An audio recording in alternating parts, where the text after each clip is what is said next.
जय श्री कृष्णा दोस्तों। तो आज हम सुनने वाले हैं मंगलवार की व्रत कथा। मंगलवार की व्रत कथा सुनने से हनुमान जी का आशीर्वाद सदैव आप पर बना रहता है। तो चलिए कथा शुरू करते हैं। यदि दोस्तों आपने अभी तक हमारे YouTube चैनल को सब्सक्राइब नहीं किया है तो सब्सक्राइब करें और बेल आइकन को जरूर दबाएं, क्योंकि इससे हमारी आने वाली सभी वीडियो का नोटिफिकेशन आप तक पहुंच जाएगा। और इस चैनल पर आपको व्रत कथाएं सुनने को मिलेगी, जो आप किसी भी व्रत में सुन सकते हैं और अपने व्रत को साकार बना सकते हैं। तो चलिए कथा शुरू करते हैं। व्यास जी बोले, एक समय नैमिषारण्य तीर्थ में 80,000 मुनि एकत्र होकर पुराणों के ध्याता श्री सूत जी से पूछने लगे। शौनकादि आर्षि बोले, हे महामुने, आपने अनेक पुराणों की कथा सुनाई है। आप कृपा करके ऐसा व्रत और कथा बतावें जिसके करने से संतान की प्राप्ति हो तथा मनुष्यों को रोग, शोक, अग्नि, सर्प आदि का भय न हो, क्योंकि कलयुग में जीवों की आयु कम है। फिर इस पर भी उन्हें रोग आदि घेरे रहेंगे तो श्री हरि का ध्यान कैसे कर सकते हैं। श्री सूत जी बोले, हे मुनियों, तुमने बहुत ही सुंदर कथा पूछी है। श्री भगवान कृष्ण और युधिष्ठिर का संवाद तुम्हारे सामने कहता हूं, ध्यानपूर्वक सुनो। एक समय पांडवों की सभा में श्री कृष्ण जी बैठे हुए थे। युधिष्ठिर ने भगवान श्री कृष्ण से एयुएम प्रश्न किया, हे भगवान नंदनंदन गोविंद, आपने मेरे लिए अनेकों कथाएं सुनाई हैं। कृपा करके कोई ऐसा व्रत या कथा बतावें जिसके करने से मनुष्यों को पुत्र की प्राप्ति हो। प्रभो, बिना पुत्र जीवन व्यर्थ है और बिना पुत्र नरकगामी होता है, तथा पितृ आर्ण से छुटकारा नहीं मिल सकता है और न पुन्ना नामक नरक से उद्धार हो सकता है। अतः पुत्रदायक व्रत बतावें।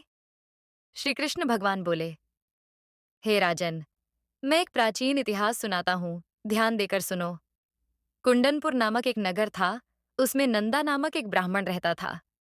भगवान की कृपा से सब कुछ था, फिर भी वह दुखी था।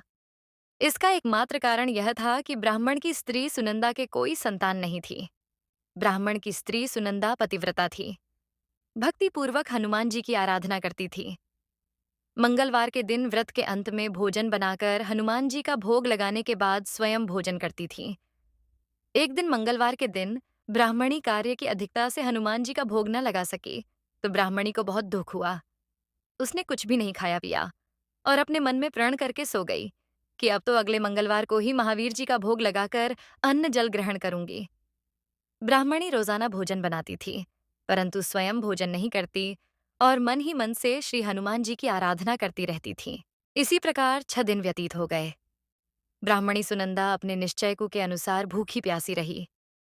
मंगलवार को सुनंदा प्रातःकाल ही मूर्छित होकर गिर पड़ी। उसी भक्ति के प्रभाव से हनुमान जी प्रसन्न हो गए और प्रकट होकर बोले, मैं तेरी भक्ति से प्रसन्न हूं, तू वर मांग। सुनंदा बोली, प्रभो, मेरे कोई संतान नहीं है, कृपा करके पुत्र व कन्या प्रदान करें, आपकी अति कृपा होगी। श्री महावीर जी बोले, तेरी इच्छा पूर्ण होगी। तेरे एक कन्या पैदा होगी और उसके अष्टांग रोज सोना दिया करेंगे।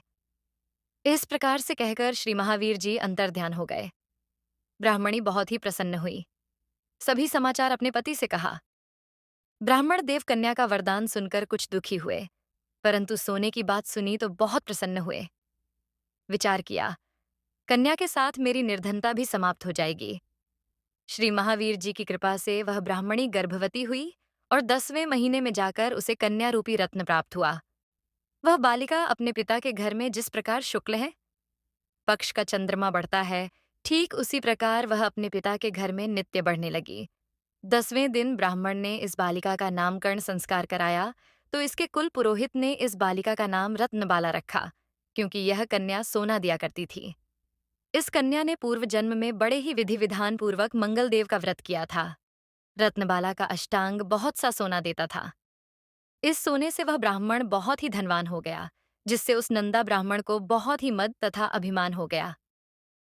सुनंदा ने देखा कि उसकी पुत्री विवाह के योग्य हो गई, तो वह अपने पति ब्राह्मण देवता को अत्यंत प्रसन्न देखकर बोली, मेरी पुत्री रत्नबाला विवाह के योग्य हो गई है, अतः आप कोई सुंदर तथा योग्य वर देखकर विवाह कर दें, क्योंकि शास्त्रों की आज्ञा है, 8 वर्ष में गौरी, 9 वर्ष में रोहिणी, 10 वर्ष तक कन्या, इसके बाद रजस्वला संध्या हो जाती है। गौरी के दान से पाताल लोक की प्राप्ति होती है रोहिणी के दान से बैकुंठ की प्राप्ति होती है। कन्या के दान से इस लोक में सुखों की प्राप्ति होती है। अगर हे पतिदेव, रजस्वला का दान किया जाता है तो रौरव नरक की प्राप्ति होती है। ब्राह्मण बोला, अभी तो रत्नावली 10 ही वर्ष की है, और देख, मैंने तो 16-16 साल की कन्याओं के विवाह कराए हैं। अभी जल्दी ही क्या है? ब्राह्मणी बोली, आपको तो लोभ अधिक हो गया है। अगर 11वें वर्ष में विवाह नहीं होता है तो उसके मासिक धर्म का रक्त पिता और भ्राता को पान करना पड़ता है। शास्त्र में कहा भी है, माता पिता बड़ा भाई रजस्वला कन्या को देखते हैं तो वह अवश्य ही नरकगामी होते हैं। ब्राह्मण बोला, अच्छा, कल मैं अवश्य ही लड़का देखने के लिए जाऊंगा और दूत को भेजूंगा। दूसरे दिन ब्राह्मण ने अपने दूत को बुलाया और आज्ञा दी कि जैसी मेरी सुंदर कन्या है वैसा ही सुंदर वर तलाश कर लाओ। दूत ने अपने स्वामी की आज्ञा पाकर बंबई नगर में एक सुंदर ब्राह्मण के बालक को देखा। बालक देखने में सुंदर था तथा ब्राह्मणों के सभी गुण इस बालक में मौजूद थे। इस बालक का नाम सोमेश्वर था। दूत ने आकर स्वामी नंदा के लिए बालक को बतलाया। ब्राह्मण ने सोमेश्वर को देखकर विधिपूर्वक विवाह कर दिया तथा कन्यादान में काफी धन दिया। ब्राह्मण ने विधिपूर्वक कन्यादान कर अपने को बहुत भाग्यशाली माना। नंदा को महालोभ हो गया। उसने विचार किया कि अब कन्या तो चली जावेगी, मेरे लिए सोना जो इस कन्या से मिलता था वह अब नहीं मिलेगा। मेरे पास जो धन था इसकी शादी में खर्च हो गया है, और जो कुछ भी है वह कुछ समय में नष्ट हो जाएगा। इससे इस कन्या का विवाह करके मैंने बहुत गलती की है। अब मुझे वही उपाय करना चाहिए जिससे यह कन्या मेरे घर में बनी रहे, लौट कर घर नहीं जाऊंगी। अपनी कन्या रत्नबाला के वाक्यों को सुनकर ब्राह्मण बहुत दुखी हुआ। विचार करने लगा, मैंने व्यर्थ इसका वध किया, क्योंकि रत्नबाला इसके पीछे अपने प्राण तक देने को तैयार है। मेरे लिए यह धन अप्राप्त होगा ही नहीं। मेरा तो दोनों तरफ से मरण हो गया, और यह सोचकर बहुत ही रोने लगा। सोमेश्वर की चिता बनाई गई। सोमेश्वर की स्त्री रत्नबाला सती होने की इच्छा से अपने पति के सिर को अपनी गोद में रखकर चिता पर बैठ गई। जैसे ही अग्नि लगाई, वैसे ही मंगलदेव प्रसन्न हो गए और बोले, हे रत्नबाला, मैं तेरी पति भक्ति से प्रसन्न हूं, तू वर मांग। रत्नबाला ने अपने पतिदेव का जीवन दान मांगा। मंगलदेव बोले, रत्नबाला, तेरा पति अजर, अमर और महाविद्वान हो जावेगा, और भी जो कुछ तेरी इच्छा हो वर मांग।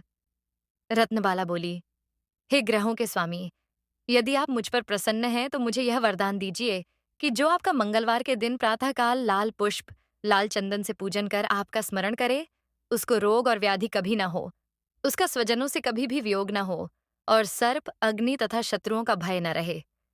जो स्त्री मंगलवार का व्रत करे वह कभी विधवा न हो, अनेक पुत्र और पौत्रों की प्राप्ति हो। मंगलदेव तथास्तु कहकर अंतर्ध्यान हो गए। सोमेश्वर मंगलदेव की कृपा से जीवित हो गया। रत्नबाला अपने पति को प्राप्त कर बहुत ही प्रसन्न हुई, और मंगलवार का व्रत प्रत्येक मंगलवार को कर व्रतराज और मंगलदेव की कृपा से इस लोक में नाना प्रकार के सुख भोग कर अंत में पति के साथ स्वर्ग लोक को गईं। तो इसी प्रकार मंगलवार की व्रत कथा संपूर्ण हुई। यदि कथा अच्छी लगी हो तो वीडियो को लाइक करो।